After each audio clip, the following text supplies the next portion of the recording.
I'm watching you. All right, as far as injuries go, we've got Jalen Royals, excuse me. Jalen Rose. That's no shot. Xavier Worthy. So those two won't practice today. Both are doing better. They're working on it and making progress, but not ready to go today for sure. I look forward to the challenge of playing the Eagles. Good football team, obviously, and they know us, we know them, and it should be a heck of a game. So well, that time's yours. And is surgery under consideration for Xavier? No, not right now. No. What about short-term injured reserve for Worthy? No, I mean, he's just rehabbing here. There's still some optimism that maybe Jalen Royals might be available this week, or too early to say? Yeah, probably not, but be a stretch. How did you feel like that the receiver group in general responded, especially Taekwon, with having to step into a bigger role? Yeah, I thought all the guys did a good job. You know, they kept us in the game there. So I thought they did well catching the ball a few yards after the catch. And, Juju included in that bunch. Hollywood had a big day. You know, it was good to get him back in the swing. Andy, obviously, since it's a new season, does the Super Bowl hold any strategic benefit at all in terms of what you study and tendencies and such for this time around? Well, I think we know them and they know us. There are going to be wrinkles in there, both teams, but pretty familiar with each other. They have a lot of guys coming back, and we have a lot of guys coming back, so you know, you have that part of it. Andy, I wanted to ask you about the field goal fire drill at the end of the first half, and we'll talk to Dave about it tomorrow too, but what were the things that had to go right for that to happen? Yeah, normally you say it's about 20 seconds that you need. So in camp, we normally work it right in that area. And we work on it.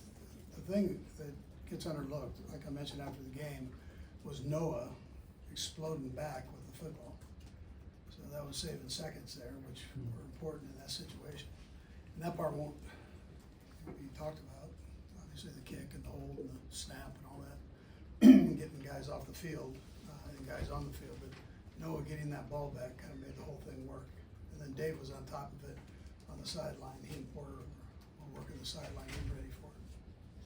Coach, post game, you said that the team was flat. They didn't really have much energy. Now that you've been away from them for a few days, do you put your finger on why that was? Yeah, there are no excuses for any of us on what took place. So we've got to do better.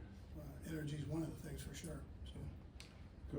Coach, on that front kind of play, when you pull that off, the scramble drill for the field goal, I mean that's an emotional play. I mean, guys know they really executed something. You can't do that unless it's at the end of a half or end of a game, right? So it's tough to carry that momentum forward. But did you feel like you had the emotion coming off that play, being able to execute that so well, and then maybe it's kind of a drain to have it all go out while you sit in halftime? No, I didn't think we lost that part. No, it was emotional. I mean, that's an exciting thing to do in this game, to be able to pull one of those off, especially when it's less than what you think you can get done with, but or at least in that danger zone there of not getting it off. But no, the halftime, no, we just need to play better. Andy, given the circumstances of the first quarter, is it tough to evaluate your guys' running game at this point? I mean, only 10 carries for, Pacheco and Hunt. Is there something that you maybe saw that you want to sort of expand on this upcoming week? Not right here, no. but I mean, is it difficult to evaluate? We need to do better in that starting off. Last year, what do you remember that you and Brett liked in Taekwon to originally bring him here, and just how do you feel like he's been ready for this moment of getting elevated? So Brett liked him, and then I had mentioned before, I think that Bill Belichick called me and talked to me about him. Thought he was a good football player, and so Brett was bringing him in, and Bill kind of said, "Hey, this guy's really got great potential." So, what do you think has led to maybe that chemistry with Pat with the downfield passing, if they were able to convert one of the three the other night? yeah, well, he's fast. He's a big target, so We'll go across the room. Go ahead, Todd. As you went back and watched the left side of the offensive line, the young guys especially, what did you like or not like about what you saw Friday night? Yeah, so I like the effort they put in, and there were more good plays than there were bad plays. And some great things to learn from, and some things that they did, I thought, very well. You know, so it was progress, and they'll keep growing as we go on here. Matt? Coach, there were a couple of moments, talking about the emotion of the game, that there was some emotion between the teammates. You know, I know Kelsey and Juwan, it looked like had some little words, and Drew and Chris. In a game in a situation like that, is it sometimes to be expected? I mean, are there moments where you're okay with that? It's an emotional game, so, you know, that's all part of it.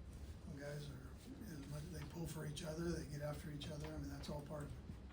So,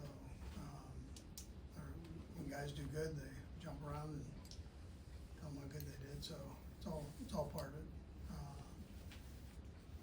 You know, time and a place for everything. Seren? Coach, is there one side of the ball when you play that first game? I know you have a history, you know, Jim Harbaugh's not his first game. You all, his coaching staff, you have a history there, but everybody's, you know, trying to reinvent themselves in an off season. Does one side of the ball have an advantage in that opening game when there's not current this year tape? Is it easier to? Seems like it's normally the defensive side, but as you look at this past weekend, with all the teams, it looked like it was more the offensive side throughout the league. Normally it's the other way around. Yeah.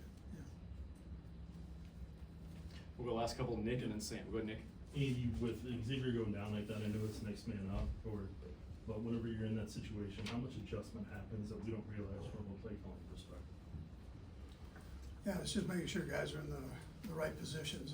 We're lucky that's a pretty smart group that stepped in there, so they were, Brett's done a good job of bringing guys in that we feel comfortable playing with, most of all that the quarterback feels comfortable with.